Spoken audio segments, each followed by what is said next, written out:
សួស្តីបងប្អូនថ្ងៃនេះខ្ញុំលើកយកវីដេអូជាមួយនឹង JCB ខ្នាតតូចបងប្អូនJCB 51 JCB 51 បើនិយាយពីទំហំគីបវាគឺ 0.1 គីបបងប្អូន 0.1 គីបអញ្ចឹងខ្នាតតូចមែនតើហើយយើងអាចបំពាក់ពាក់លើប៉ែលដែលយើងសម្អាតទៅលើចម្ការបំពាក់ទៅលើប៉ែលឬក៏ប៉ែលរស់ស្មៅអីផ្សេងយើងអាចបងប្អូនអាចតេស្តជាមួយនឹង51 អដក1នេះបាន JCB 51 អដក1ណាអញ្ចឹងបើបច្ចុប្បន្ននេះយើងមានលក់បងប្អូនហើយតម្លៃគូសមបងប្អូនតម្លៃគូសមទេសម្រាប់បងប្អូនចាប់អារម្មណ៍ចង់បានយកទៅប្រើប្រាស់លក្ខណៈគ្រួសារ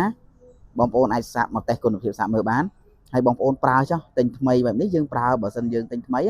យើងប្រើចន្លោះពី5ឆ្នាំទៅ6ឆ្នាំបានបងប្អូនឆែកម្ដងឆែកពាក់ព័ន្ធទៅលើប្រព័ន្ធភ្លើងប្រព័ន្ធអីណាហើយមិនបាច់បារម្ភទេមិនបាច់បារម្ភរឿងខូចរឿងអីទេណាបងប្អូនអញ្ចឹងជួបគ្នានៅវីដេអូក្រោយអរគុណ